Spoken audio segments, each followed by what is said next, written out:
Cactus تو بہت نمایاں طور پر اپنی ایسی علامتوں سے پہچانا جاتا ہے جو اس میں غیر معمولی زور کے ساتھ پائی جاتی ہے. اسپیزمز، یوں مٹھی کی طرح یوں جکڑا جاتا ہے.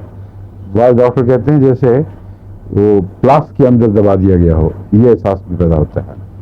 دوسرا، رسی تان کے تو اس کو کھینچیں، جس طرح سانپ اب بڑا اژدہا جو ہے وہ جکڑتا ہے تو پھر اپنے دائروں کو تنگ کرتا ہے.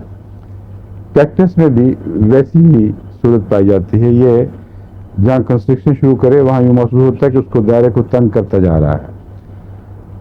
دل کی چوٹی کی دوا ہے، اور ہر وہ خوف، آواز، دھڑکا جو دل پر پڑے اس میں کیکٹس بہت مفید دوا ہے.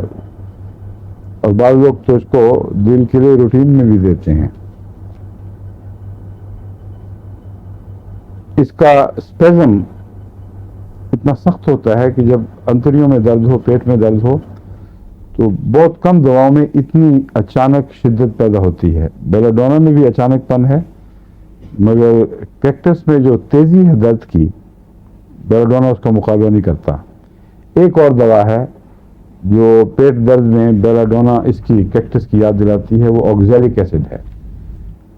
آکزیلک ایسڈ میں احساس اتنا شدید ہوتا ہے، اتنا تیز ہو جاتا ہے کہ آکزیلک ایسڈ کے مریض جس طرح وہ بیان کرتا ہے اس طاقت نہیں رہتی اس میں بیان کی. بسا اوقات عورتیں ہوں تو بے ہوش ہو جاتی ہیں بتاتے بتاتے کہ درد کیسی ہے.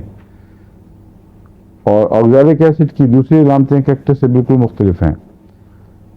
کیکٹس میں نے بتایا نا، بنیادی طور پر یاد رکھیں اسپیزمز کی دوا ہے.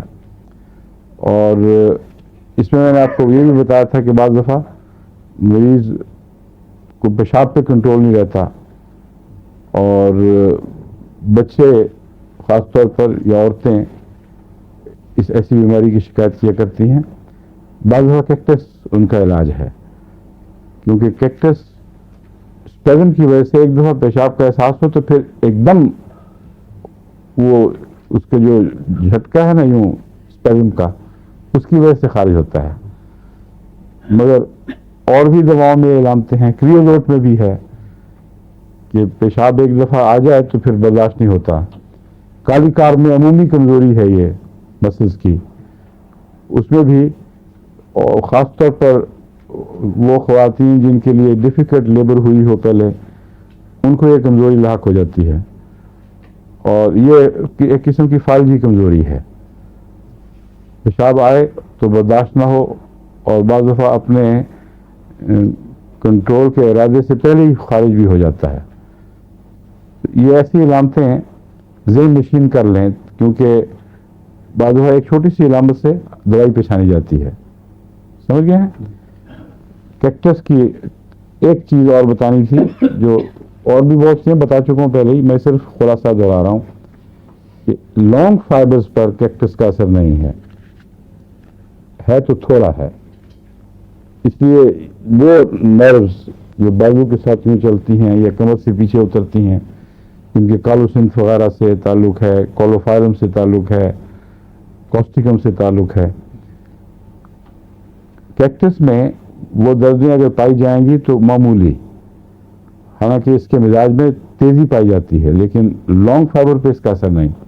سرکولر فائبرز یہ جو اخراجات کو روکنے یا نکالنے کے لیے استعمال ہوتے ہیں، گرد اندر لنگس کے گرد جو چھلے ہیں، اسوفیگس میں جو گول فائبرز ہیں، گردے کے نیچے اور ارد گرد، غرضے کے جہاں بھی منہ کے گرد یا کسی نالی میں چھلے ہوں جو اس مقصد کے لیے ہیں تاکہ اس کو دبائیں، اس کو کھولیں، وہاں کا اسپیزم کیکٹس کا خاص اسپیزم ہے. اور اس کے پیشاب میں جلن اور بہت ہی بعض دفعہ کینسرس والی کیفیت پیدا ہو جاتی ہے. اور یہ ہے کیا چیز یاد ہے؟ سور کا پھل. اور اس کو یہ کہاں اگتا ہے؟ اس کی جڑیں جہنم میں ہے قرآن کریم کے بیان کے مطابق، اور وہی علامتیں اس میں پائی جاتی ہیں. آگ سی لگ جاتی ہے اس سے بعض دفعہ، اور بے قراری، بے چینی، اور بعض لوگ یہ کیکٹس کا پھل کھاتے ہیں. اسپین میں بھی ہوتا ہے کیکٹس، بہت خوبصورت لگتا ہے، بہت ہی پیارا دیکھنے میں، سرخ رنگ کا، اتنا دلکش ہے کہ جہاں پہاڑیوں کے میں پتھروں میں اگا ہوا ہو تو آدمی قدم رک جاتے ہیں اس کو دیکھنے کے لیے.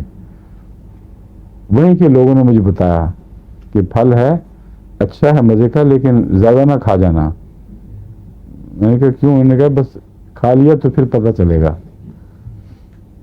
اور پیشاب کی تکلیفیں خاص طور پر انہوں نے بتائیں کہ اس سے پیدا ہوتی ہیں. اور ایسی ہی روحانی بیماریوں میں کیکٹس کی علامتیں ہیں جو انہوں نے بتائی تھیں، وہی علامتیں اس میں پائی جاتی ہیں. سمجھ گئے؟ مگر دل والا خیال رکھیں، اس کا چوٹی کا استعمال اسپیزمز اور دل میں ہے.